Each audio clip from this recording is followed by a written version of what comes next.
Okay,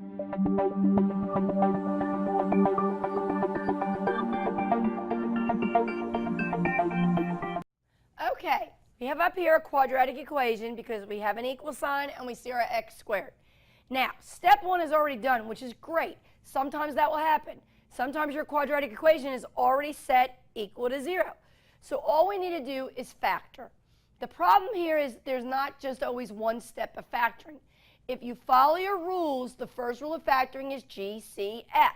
So if there is something in common, whether it be a constant, a number, or a variable between the terms, you must divide it out. So if we look at negative 10x squared plus 12x plus 16, they do have a number they can all be divided by. They're all even numbers, so they can be divided by 2.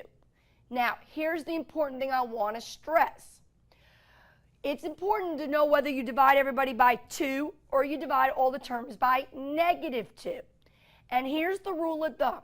Your goal is to get your term with the x squared to have a positive coefficient. To factor, to make it easier, when you're dealing with x squared, you want your coefficient in front always to be positive. We talked about that in previous modules. So when I'm looking here, I'm like, that's a negative 10x squared. If I want to make this positive, I don't want to divide everybody by positive 2. I want to divide all the terms by negative 2. So that's why my GCF here is going to be a negative 2. I'm going to factor out a negative 2 and tell you what's left. A negative divided by a negative is a positive, and 10x squared divided by 2 would be 5x squared. Positive divided by a negative would be a negative, and 12x divided by 2 would be 6x. Positive divided by a negative would be a negative, and 16 divided by 2, I believe, is 8.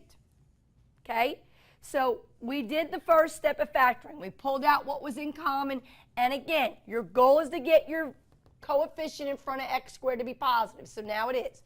But the question is, are we done factoring? Well, if you look here, guys, you have 1, 2, 3 terms. You have a trinomial. And again, in my world, it's a difficult because the coefficient's 5. So we need to factor this difficult trinomial. We need to break it down, and that's your goal. You haven't got to just good old x yet. So if you remember, the GCF stays in front. We're going to factor this trinomial. We're going to put our 2 sets of parentheses. Ms. Black is going to do trial and error, backwards FOIL. So I'm going to write my letters F-O-I-L. What multiplies the first term? That's easy. That would be 5x times 1x. What multiplies the last term? Well, 8 could be 1 and 8 or 4 and 2. All right, I got to play. I'm going to try 1 and 8. If I do this right, my outers and inners have got to make a 6x by subtracting.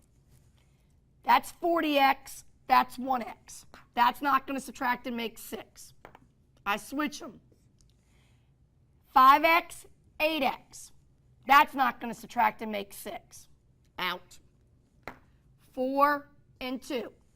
That's 10x, 4x. I hit it. 10x minus 4x would be a negative 6x. Now I got to decide my signs. I want a negative 6, so the negative 10x is bigger. That's a positive 4. Now, here's the scary part. You guys see 1, 2, 3 expressions multiplied to give you 0. Your goal, you're going to sit there and set all 3 equal to 0.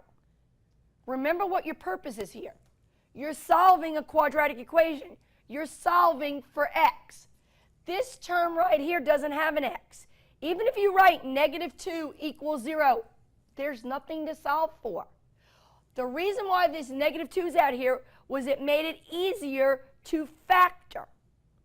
So if you want to write negative 2 equals 0, that's fine, but there's nothing to solve for. There's no variable. That's useless information. Here are your 2 x's. Here are your 2 linear equations. So I set each equal to 0, and now I solve. I subtract 4. 5x equals negative 4. I divide by 5. Negative 4 does not divide by 5. I like it as a rational number, as a fraction. But if you type that in a calculator, it would give you a terminating decimal, 8/10.